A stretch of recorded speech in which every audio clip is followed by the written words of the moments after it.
What's up, guys? Welcome to Daily Dose of Reddit. This is your host, Zach, and today's subreddit is r/TalesFromTheCustomer. This story is called Department Store Customer Service Desk. No returns on altered items. But you lost my pants! About 3 years ago, I purchased an expensive pair of jeans at a famous P&W department store. They were around $200, and so I paid the additional alterations fee to have them hemmed to the perfect length, because if I'm gonna spend that much damned money on a pair of jeans, I want them to fit perfectly. So this is a nice department store that sells designer suiting, and they regularly do complex alterations and tailoring. A straight hem is a simple alteration. The seamstress comes by and measures, pins, and marks my hems. I pay for the pants and $15 for alterations. They give me the spiel about altered items not being returnable. I acknowledge it, and I'm told to come back in 5 days for my jeans. I return 5 days later. The customer service desk looks swamped, so I run other errands in the mall and come back a few hours later. The line is much better. I hand over my alterations ticket, and the clerk goes in search of my pants. She is unable to locate them, but tells me that she's new, so she might be looking in the wrong place. Unfortunately, everyone else is on break, and I'm asked to return later. I say, okay, and pop over to my gym that's across the street. Come back 90 minutes later, and it's now 45 minutes before the mall closes. Return to the desk. Another employee looks and also cannot find my pants. Their solution is to leave a note for the tailoring department that will be in again in 4 days due to a holiday. I am asked to come back in 5 to 6 days, and I am assured that they will have located my altered jeans by then. Fast forward 6 days. I now purchased the pants 11 days ago. I return. I explain the situation to the customer service desk. The search for my pants begins again. They locate a response note from tailoring to look in the men's section, as some women's pants may be mixed in. Success!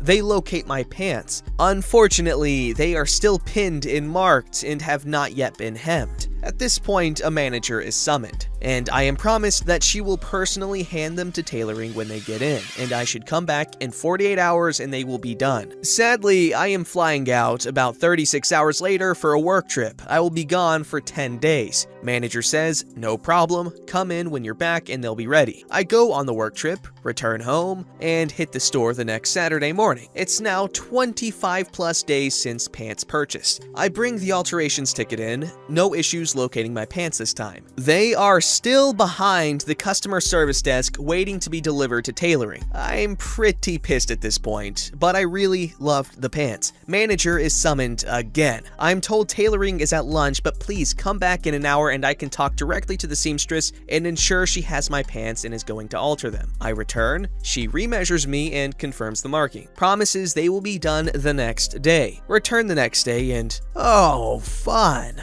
We've returned to problem 1. My pants are again missing in action. After waiting another 30 minutes for an exhaustive hunt, I am done. At this point, my love for those pens has been exceeded by my frustration. I politely request a refund, and this is where it really gets silly. I don't mean to be rude, but at this point, I'm done. I purchased these pants almost a month ago, and this has been nothing but a hassle. At this point, you've lost the pants, and I just want a full refund. I'm very sorry for your experience, and I apologize for this situation, but unfortunately, as you were told at the time of purchase, we do not accept returns on altered items. Yeah, I get that, but that obviously doesn't apply here, so you'll need to make an exception. I'm sorry, ma'am. You'd be surprised how often I hear that, but obviously we can't make an exception for everyone. Yes, but this is obviously different. The policy is about customers purchasing alterations and then deciding they don't like the outcome or no longer want the item. Well, isn't that what's happening here? You no longer want the item? I don't want the item because you can't find it, and I'm sick of waiting for company to figure out how to perform alterations. Your no returns policy assumes that company keeps my money and I keep the pants. However, you lost the pants, therefore you either owe me the pants, which you can't seem to find, or my money back. I see what you're saying, ma'am. However, I simply can't take a return on an altered item. May I speak to a manager, please? Management is located and briefed. She sends customer service rep off to go look in 2 additional places for my pants while manager helps me. I understand you're trying to return an altered item. I'm trying to leave the store with either my pants or my money, as I'm not coming back again. This has gone on long enough and it's ridiculous. Per other managers. Conversation with tailoring? My understanding is that your pants are altered and are here in the store. Please give us a few days to locate them because, as cashier mentioned, we can't accept returns on altered items. I just want my money back. The last 2 times I was here, you hadn't even done my alterations. At this moment, they are Schrodinger's alterations. We have no idea if they've been made or not. Technically, I have paid for pants, and I have paid for alterations. But since he can't produce the pants and prove they have been altered, I don't think the alterations policy even applies. What? Confused face. I quickly rethink my strategy of getting cute and making Schrodinger's cat paradox jokes and get back on message. Look, you can't find my pants. It's been a month. You have no idea if they were altered or not. I've been here 3 times and I'm just over it. If you cannot give me my pants right now, you have to give me my money back. I understand your frustration, but I found the pants. Customer service person hands them over, and they have, in fact, been altered. So I finally have what I've been in search of for a month, but at this point, I was so frustrated that, at that moment, I no longer even wanted the pants. But now, they were, here in hand, altered and unreturnable, and the time has come where I must decide if I'm going to have a Karen moment and continue fighting for a refund. I sigh. Manager and customer service person see that I have lost the will to fight. Customer service person starts to bag my pants. Manager stops her, scans the tag on the jeans, informs me that the brand is currently on sale and is able to do a price adjustment that credits me back 40% of the purchase price. An $80 credit went a long way to making me like the pants again, and so I said thank you, accepted that resolution, and went on my way. So, in the long run, I got the jeans a month later than planned, but for $120 plus tax and alterations instead of $200.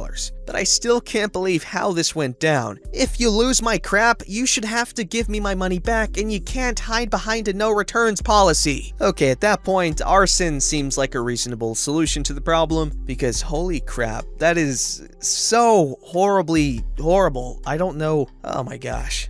This story's called Clear Your Blackheads for Only $50. Just 10 minutes ago, had an encounter with a saleswoman that just left me feeling so gross and annoyed. I had just went to watch a movie on my own, and as everyone does in a cinema, I put off going to the restroom until the movie was over. Sadly, this mall that the cinema was located in seemed to have a grudge against toilets, and it took me forever to find one. On the way, I spot a beauty boutique shilling overpriced sea salt stuff, which didn't seem pushy at first from a distance. That was until they spotted me. For context, I suffer from cystic acne and have some dark blemishes on my face because of it. Pimples, but on steroids, isn't fun at all, and I've tried everything from scrubs to mud mask to tame it. After years of dealing with it, I know what works and what doesn't. I suppose that's why I must have looked vulnerable enough for them, because this woman marches up to me and hands me a sample, and me holding my bladder and already in a rush to find a restroom thought it was just a free sample that people hand out and let you live, so I grab it. Oh, big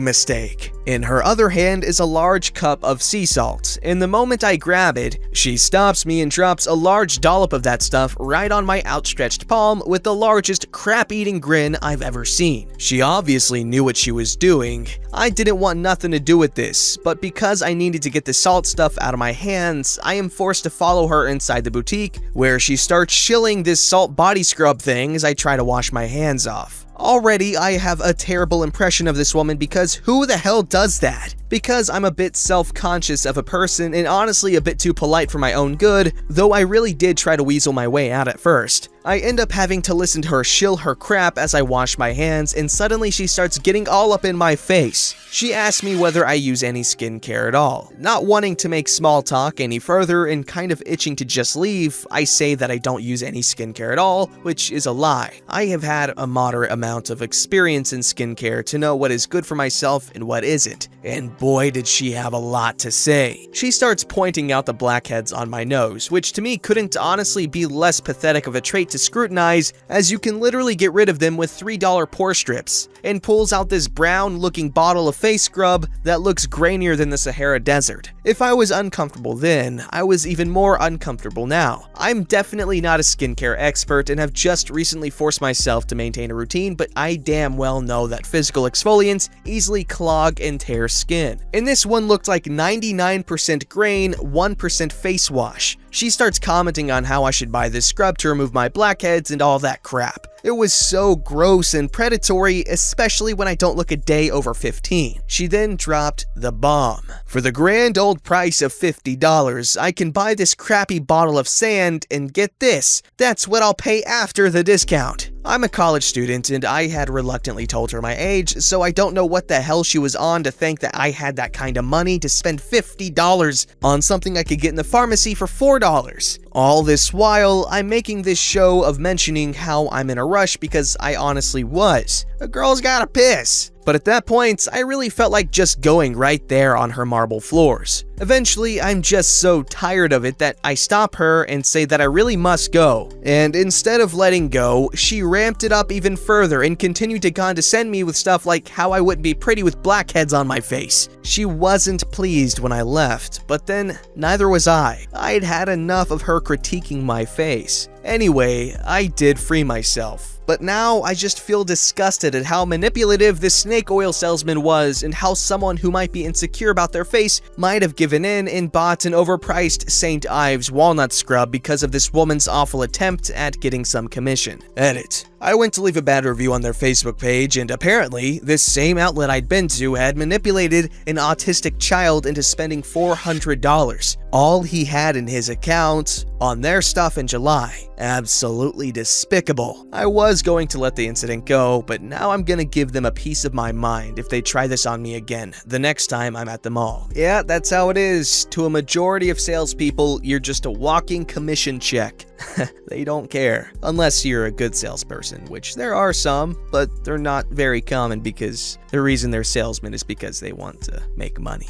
Today I fudged up by marrying my high school sweetheart. Today I fudged up. 10 years ago, I fudged up by marrying my high school sweetheart. Throw away because it should be evident. Strap in, this is gonna suck for you and me both, but I gotta do it for me. Typical story, boy meets girl, boy and girl stay together for years, boy and girl get married and have kids. In comes the wrench. 7 years ago, my wife decides to become a complete religious nutcase. All sex is bad, and it's only slightly less bad if it results in procreation. Basically, a complete halt to our sexual relationship. Nada. Nothing. No warning, just one day she comes home and says, "We're not having sex anymore," and she stops taking birth control. At this point, I start looking at annulment options and divorce. Alas, I missed my escape window. 2 months later, she tells me she's pregnant. I can't leave now. There's a kid. Kid is amazing, and I love this kid very much. Could never leave that kid. The next 2 years, my wife pulls progressively further and further away. Almost no physical contact at this point, outside of sex, 1 time per month. And sometimes not even that. No kissing, no hugging, nothing. I get no emotion and no affection from her at all, but I can't leave. Not for the kid. Then bam! Pregnant again! We both come from fertile families, so it's not unexpected that one screw-up ends with a kid. The second kid comes, and that kid is absolutely wonderful, and I love both kids more than anything in the world. Well, crap, definitely can't leave now. The last 5 years have been absolute hell for me. I've changed jobs and we have absolutely no financial stress whatsoever, but my wife just will not touch me. She barely talks to me other than to complain or ask me for something. She still wants sex once per month, but outside of that, there's just nothing. There's nothing romantic about it at all. She checks her calendar, checks her temperature, and says, "It's that time, go." Inevitably, I always feel worse after. calendar. I can't have sex on a schedule. I've tried to spice things up. We went on a tropical trip for our 10-year anniversary. No sex. In fact, I ended up having to do it myself in the bathroom while my wife sat naked on the bed ignoring me. How freaking messed up is that? I suggested we go to marriage counseling. We went, but not in good faith. My wife had no intention of making changes. I started going to church with her in hopes that some good faith compromise might be possible. Nothing. No effect. So here I am, 10 years and 2 kids into a marriage with a woman that refuses to touch me, refuses to talk to me, refuses to listen, takes no interest in anything I have interest in, and won't do a damn thing to make things better. And somehow, when I try to talk to her about it, she gets offended and acts like she's the injured party. So that's my screw up. 10 years in the making. Screw me, right? Update. Thanks for all the constructive and unconstructive criticism.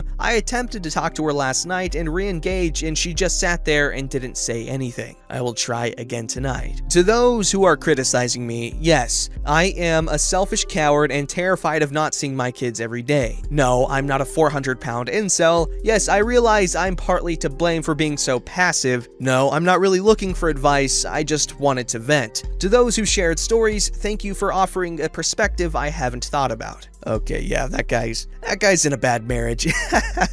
Poor dude. Don't forget to like, subscribe, and hit that bell to never miss an episode.